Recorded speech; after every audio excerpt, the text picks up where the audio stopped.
Hey mathematicians, let's take a look at some time facts, some things that we need to know about time.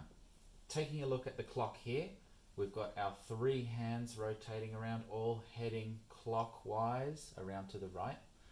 We can see, if we were to watch it for long enough, we can see that the second hand, the silver hand, it takes 60 seconds to do a full revolution from one spot all the way around back to that same spot. 60 seconds, it's the same as 1 minute.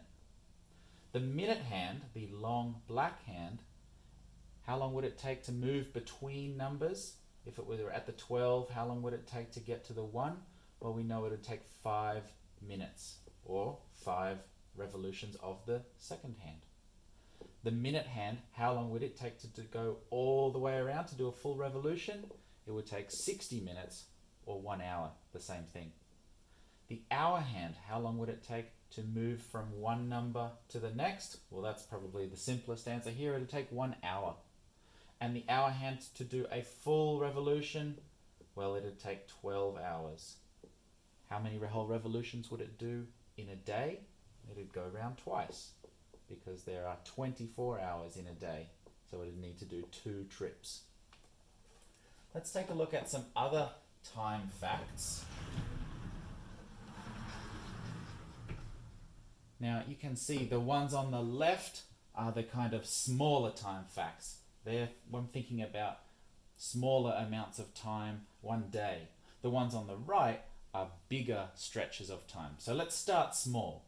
We know that 60 seconds equals 1 minute. We just talked about that on the clock.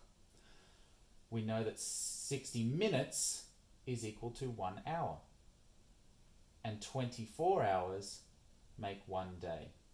This is a little bit different to how we think about numbers normally. Like when we're measuring the length of something, we know that 10 millimeters equals 1 centimeter, or 100 centimeter equals 1 meter.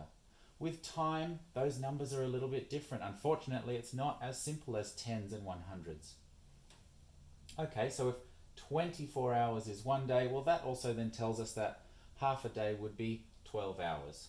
And we can figure some different things out there. When we move over to this other side with the bigger numbers, it gets more complicated and it gets even weirder. We know that 7 days equals 1 week. That one is pretty straightforward. A month, well, some months are different. Some 28, as short as 28 on a leap year in February, to 31 days. That equals 1 month. A month is also made up of 4-ish weeks. It's not exactly 4 weeks because each month kind of changes a little bit, but it's roughly 4 weeks generally. 365 days equals 1 year. 52 weeks make up a year, or 12 months make up a year. All of these different units of measurement, all equaling to 1 year. Time is a bit of a tricky one, and some of these time facts are a bit weird. These are the ones that are nice and clear and make sense, and they all happen every single day. These ones are where things get a little bit weird and a little bit funny, but you'll come to remember them and understand them.